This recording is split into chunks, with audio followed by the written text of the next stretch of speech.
चिंतन चिंतन।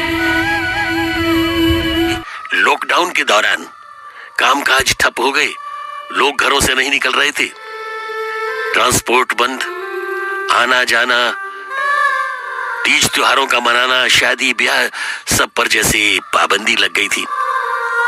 ऐसे में कुछ लोगों के घरों में चूल्हा ठंडा पड़ गया था, खासकर गांव में। एक गांव में एक व्यक्ति गया, वहां चबूतरे पर कुछ नौजवान लड़के ताश खेल रहे थे। उसने कहा, भाई मैं चैरिटी करने के लिए आया हूं, ढूंढ रहा हूं किसी जरूरतमंद को, मेरे पास अनाज के कुछ बोरे हैं, वो लोग जो घर से नहीं निकल पा रहे हैं, भोजन की व्यवस्था नहीं जुटा पा रहे हैं, उनके लिए। तो ये लड़के जल्दी जल्दी ताश समेट कर कहने लगे, हाँ हमें जरूरत है अनाज की, दीजिए हमें। उसने कहा, भाई यहां नहीं है, हाईवे पर मेरी गाड़ी खड़ी है, वहां से आपको एक एक बोरी में दे दूंगा, उठाकर लानी होगी। लड़के हंसने लगे, 2 मील दूर जहां से कंधे पर लाद के लाएंगे,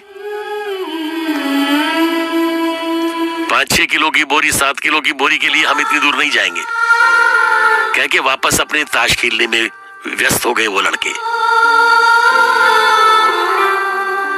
इस आदमी ने सोचा ये जरूरतमंद नहीं हो सकते।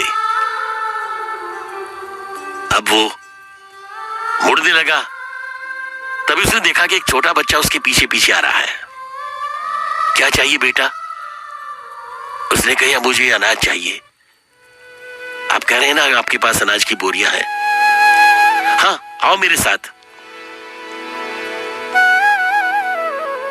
2 मील दूरी पर नहीं बल्कि नजदीक उसकी गाड़ी खड़ी थी। उसने जानबूझकर दूर बताया था ताकि उन लोगों को आसानी से मिलने वाले अनाज की भनक ना पड़े।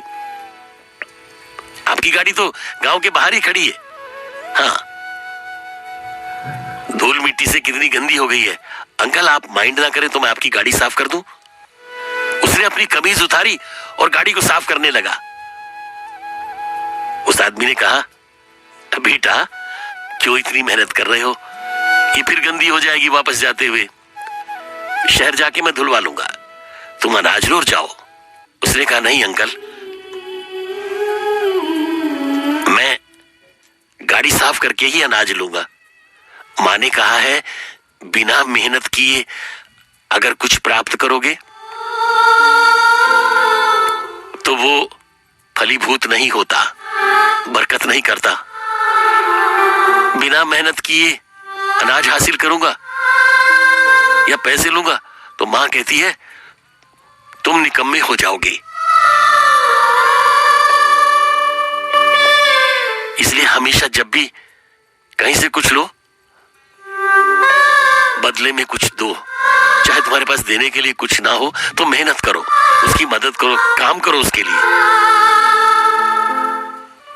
आदमी कहने लगा, बड़े अच्छे संस्कार दिए तुम्हारी मां ने तुम्हें।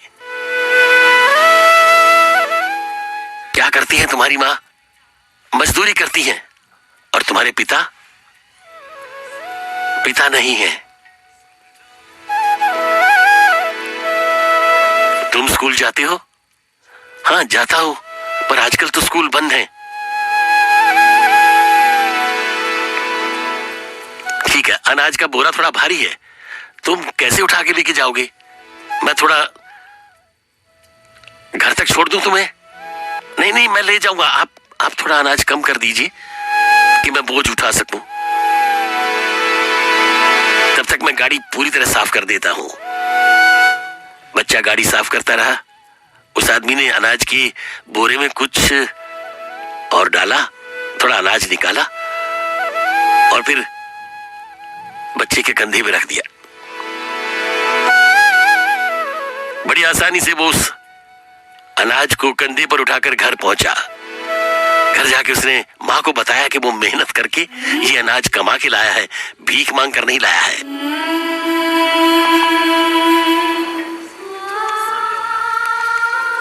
मां ने वो अनाज का बोरा उल्टा तो तो उसमें नोटों का एक बंडल था और एक चिट्ठी भी। माफ करना बहन जी, अगर मैं घर पर ये पैसे देने आता, ये चिट्ठी में लिखा था, अगर मैं ये पैसे घर पर देने आता तो मैं जानता हूं आप नहीं स्वीकार करती, क्योंकि आपका बच्चा मुफ्त में अनाज लेने को तैयार नहीं था। बहुत अच्छे संस्कार दिए आपने इसको, पर ये पैसे इसलिए दे रहा हूं, यूं समझिए कि जो मेहनत इसने बचपन में मेरी गाड़ी साफ करने में की है ना, उसके लिए ये बहुत कम है। इसे पढ़ाइए और जब कभी ये पढ़ लिख करके बहुत बड़ा आदमी बने तो देखना ये भी इसी तरह से औरों की मदद करेगा। चिंतन